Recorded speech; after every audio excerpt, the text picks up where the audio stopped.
Hi guys, welcome back to my mini blog. So నేను ఈరోజు అయితే పులిహోర చేస్తున్నాను అనమాట. సో ముందుగా నేనైతే ఒక బౌల్ని తీసుకొని అందులో మిరపకాయలు, ఆవాలు, జీలకర్ర, శనగపప్పు, మెంతులు, ధనియాలు వేసుకొని బాగా ఫ్రై అయితే చేసేసుకుంటున్నాను అనమాట. సో చూడండి, అందులో కొంచెం ఎండిపోయిన మిరపకాయలు కూడా యాడ్ చేశాను. సో ఇలా రెడ్గా అవ్వాలన్నమాట. సో దాని తర్వాత మిక్సీలో వేసి దీన్ని పౌడర్ చేసుకోవాలి. చూడండి, ఈ పౌడర్ చేసి పక్కన ఉంచుకున్నాను. సో నేనైతే తర్వాత ఒక బౌల్ని తీసుకొని దాంట్లో ఆయిల్, ఎండిపోయిన మిరపకాయలు, శనగపప్పు, ఆవాలు, జీలకర్ర, పల్లీలు వేసి బాగా వేయించుకుంటున్నాను. సో తర్వాత దాంట్లో కొంచెం పచ్చి పులుసు, మనం నానబెట్టుకున్న చింతపండు పులుసు ఏదైతే ఉంటుందో అది అందులో వేసి మనం రెడీ చేసుకొని పెట్టుకున్న పౌడర్ కూడా అందులో వేసి బాగా మిక్స్ చేయాలన్నమాట. దాని తర్వాత నేను ఇంకొంచెం థిక్గా రావాలని దాంట్లో పల్లి పొడి కూడా యాడ్ చేశాను అనమాట. సో అందులోనే కొంచెం పసుపు,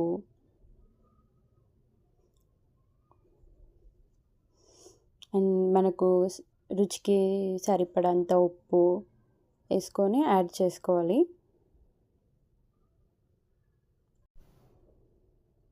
బాగా కలుపుకోవాలి. మనకి ఇంకా కొంచెం లూజ్గా కావాలి అని అనుకుంటే మీరు అందులో చింతపండు పులుసు ఉంటే వేసుకోవచ్చు, లేదా వాటర్ కూడా వేసుకోవచ్చు. నేనైతే ఇక్కడ వాటర్ యాడ్ చేసిన.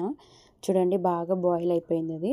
ఇప్పుడు దించేసుకొని దీన్ని బాగా కలుపుకొని ఒక బౌల్లో నేను కొంచెం తీసి పెట్టుకున్నాను అనమాట.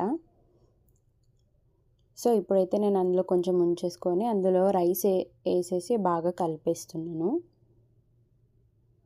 చూడండి ఎంత బాగా అయిందో. ఇప్పుడు నేనైతే మనకు కావాల్సినంత రైస్ తీసేసుకొని కలిపేస్తున్నాను.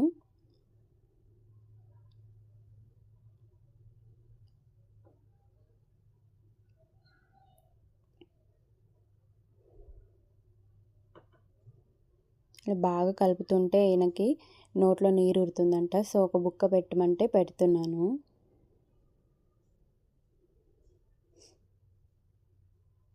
సో తింటున్నారు. టేస్ట్ చెప్పమంటే చాలా బాగుందని చెప్తున్నారు. సో అలాగే నువ్వు కూడా చూడు, తిను అని చెప్పి నాకు కూడా తినిపించారు. నాకైతే నేను చేసింది ఈ మధ్య నాకేది పోతలేదు, అందుకే నేను ఇది చేసుకొని చాలా బాగుంది. Like, share, comment and subscribe to my channel.